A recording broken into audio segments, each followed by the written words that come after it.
ہاں 12ویں آرٹس اور سائنس کے طلباء، کل ہم نے 12ویں اردو کی نئے نصاب کے مطابق نظم زندگی سے ڈرتے ہو، جس کے شاعر نون میم راشد ہیں۔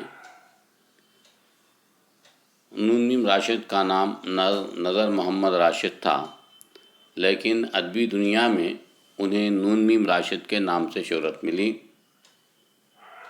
ان کی پیدائش 1910 میں ہوئی۔ وہ کئی رسالوں کے مدیر رہے۔ انہیں ترجمہ نگاری سے خاص شغف تھا۔ انہوں نے کچھ عرصے فوج میں بھی ملازمت کی۔ اس سلسلے میں ان کا قیام ایران اور بعض دوسرے ملکوں میں رہا۔ ان کا انتقال 1975 میں برطانیہ میں ہوا۔ نون میم راشد نے نظم کی حیت میں کئی تجربے کیے اور آزاد نظم کو فروغ دیا۔ وہ اپنی شاعری میں ایک دانشور کے طور پر نمایاں ہوئے۔ ان کی نظموں میں تہذاری پائی جاتی ہے۔ راشد نے اپنی نظموں میں ایرانی تلمیحات کے علاوہ ہندوستانی لب و لہجے سے کام لیا۔ انہوں نے علامتی زبان میں سامراجی طاقتوں کی استحصالی سازشوں کو بے نقاب کیا۔ مشرق پر مغرب کی بالادستی اور مغرب کے ہاتھوں مشرق کی سیاسی استحصال کے خلاف راشد نے کھل کر آواز بلند کی۔ اپنی عملی زندگی کے آغاز میں راشد کچھ دنوں تک آل انڈیا ریڈیو سے وابستہ رہے۔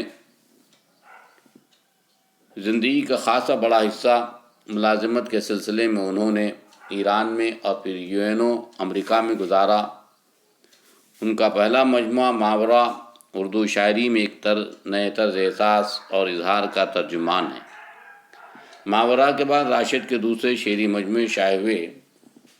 ایران میں اجنبی، لا انسان اور گمان کا ممکن ان کے کلیات بھی شائع ہو چکا ہے۔ عزیز طلبہ، آج ہم اس آزاد نظم کا خلاصہ دیکھیں گے۔ پہلے مصرعے میں شاعر کہتا ہے،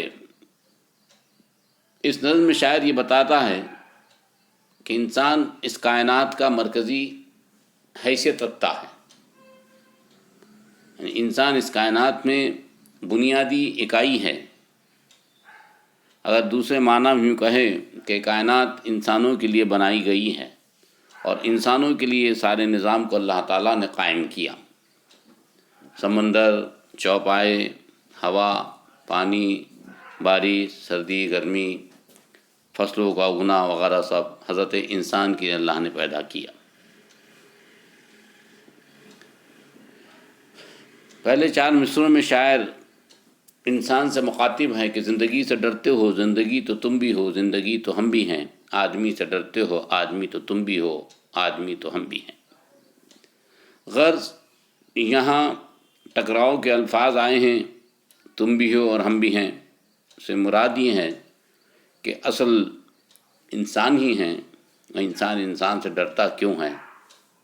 اور زندگی سے ڈرنا نہیں ہے، زندگی کی تیاری کرنا ہے، زندگی کو سلیقے سے برتنا ہے، زندگی کو سلیقے سے استعمال کرنا ہے، زندگی خوش اخلاقی قدروں سے بھرپور زندگی گزارنا انسان کا حق ہے۔ دوسرے مصرعے میں کہتے ہیں، آدمی زباں بھی ہے، آدمی بیاں بھی ہے۔ ظاہر سی بات ہے، استعارتاً کہا ہے کہ آدمی زبان سے ہی بولتا ہے، زبان آدمی کے منہ میں ہے اور اس سے آدمی بیان کا سہارا لیتا ہے۔ تو شاعر کہتا ہے، آدمی زباں بھی ہے، آدمی بیاں بھی ہے، اس سے تم نہیں ڈرتے۔ ہر فرمانہ کے رشتہ آہن سے آدمی ہے وابستہ۔ رشتہ آہن مضبوط رشتے، لوہے کی طرح۔ آہن کہتے ہیں لوہے کو۔ آدمی کے دامن سے زندگی ہے وابستہ۔ انسانوں سے ہی زندگی وجود ہے۔ کسی شاعر نے بڑا خوب کہا تھا، زندگی نام ہے مرمر کے جیے جانے کا۔ اس سے تم نہیں ڈرتے، ان کہیں سے ڈرتے ہو۔ جو بات تم نے نہیں کہی اس سے تم ڈرتے ہو، سوچتے ہو، وچار کرتے ہو، گھبراتے ہو۔ جو ابھی نہیں آئی اس گھڑی سے ڈرتے ہو، اس گھڑی کی آمد کی آگہی سے ڈرتے ہو۔ یہاں شاعر انسانوں کو پس پردہ آنے والے ڈر اور خوف کو انسان کے دماغ سے محو کرتا ہے، ہٹاتا ہے۔ اس گھڑی کی آمد کی آگہی سے ڈرتے ہو۔ یعنی انسانی زندگی اور موت دو یقینی چیزیں ہیں، اگر زندگی ہے تو اسے موت یقینی ہے، اور اس سے ڈرنے کے بجائے شاعر کہتا ہے کہ اس کے لیے ہمیں ایک اچھی تیاری کرنی چاہیے، اس گھڑی کی آمد کی آگہی سے ڈرتے. آگہی یعنی انفارمیشن، معلومات. ہم کو معلوم ہے کہ ہماری زندگی ایک دن ختم ہونے والی ہے، تو ہمیں چاہیے کہ اس کے لیے ساز و سامان کریں، اس کے لیے توشہ تیار کریں، یعنی مراد آخرت کا توشہ. پہلے بھی تو گزرے ہیں دور نارسائی کے، بیریا خدائی کے. اب کہتا ہے دور نارسائی، نہ پہنچ پانا، ناکامی کو کہتے ہیں نارسائی. پہلے بھی تو گزرے ہیں دور نارسائی کے، یعنی ناکامیابی کے دور پہلے بھی گزرے ہیں، ہم سے پہلے قوموں پر بھی گزرے ہیں، ہم سے پہلے لوگوں پر بھی گزرے ہیں. بیریا خدائی کے، بیریا یعنی دکھاوے کی خدائی، یعنی یہاں مراد ہے فرعون جس نے خدائی کا دعویٰ کیا تھا. اس کی طرف شاعر کہتا ہے کہ ایسے لوگ بہت سارے جو تکبر سے بھرے ہوئے تھے، جن کی زندگی تکبر تھی، پھر بھی یہ سمجھتے ہو ہیچ آرزو مندی. افسوس کہ اپنے آپ کو انہوں نے خدا بنا ٹھہرا تھا، پھر بھی وہ ہیچ آرزو تھی، ان کی ایک آرزو چھوٹی آرزو تھی، غلط آرزو تھی. یہ شب زباں بندی ہے رہے خداوندی، تم مگر یہ کیا جانو، لب اگر نہیں ہلتے ہاتھ جاگ اٹھتے ہیں.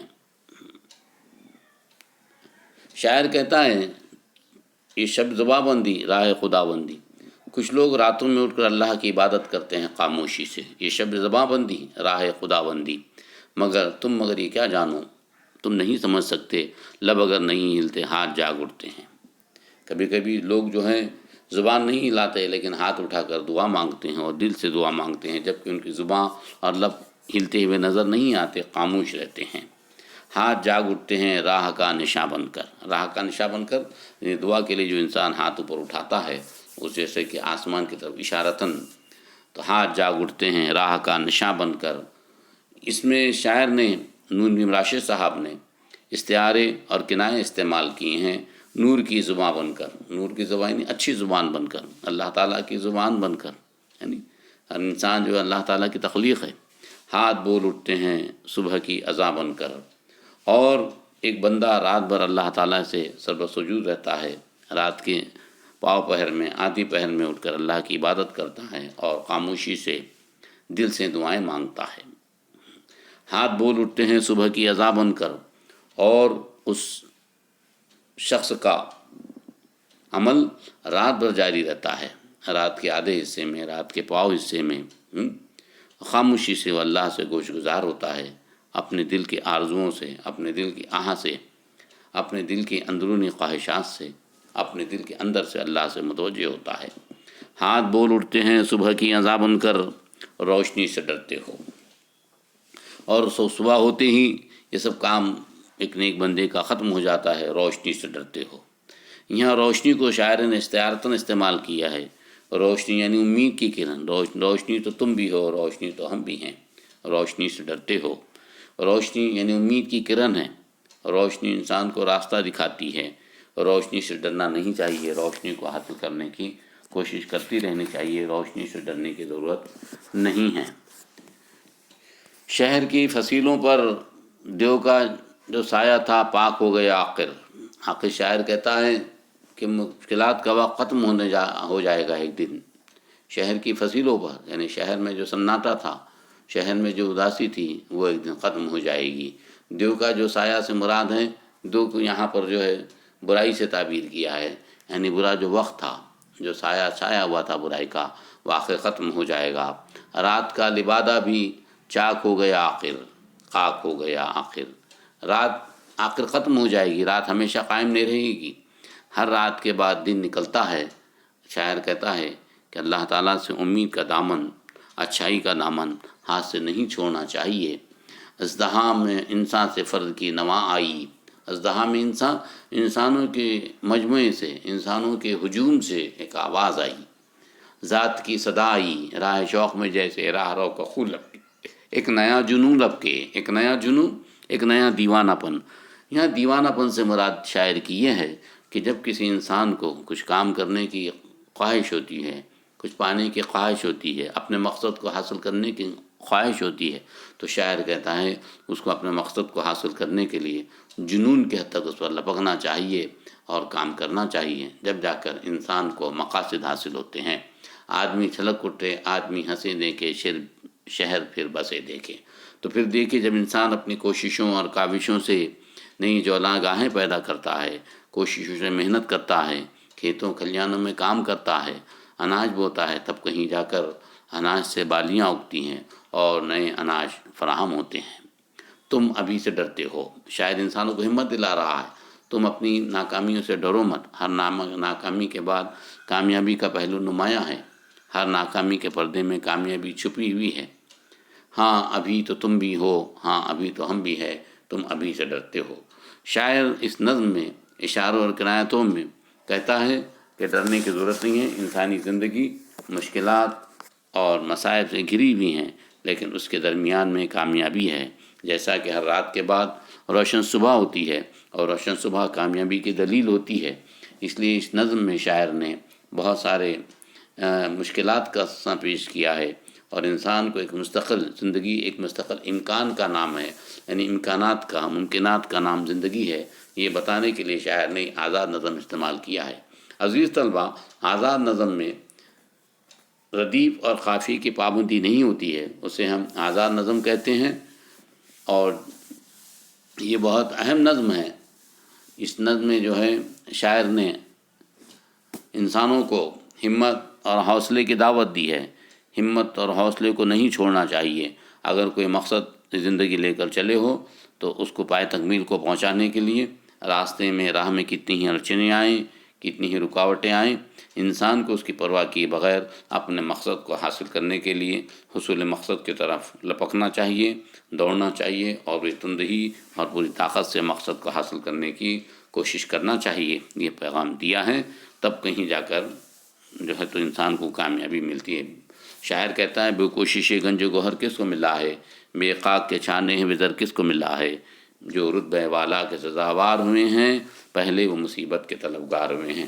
تو عزیز طلبہ، یہ نور میم راشد صاحب کی آزاد نظم زندگی سے ڈرتے ہو کا مختصر خلاصہ میں نے آپ کو پیش کیا۔ آپ اپنے بیاضوں میں سے تحریر کر لیں۔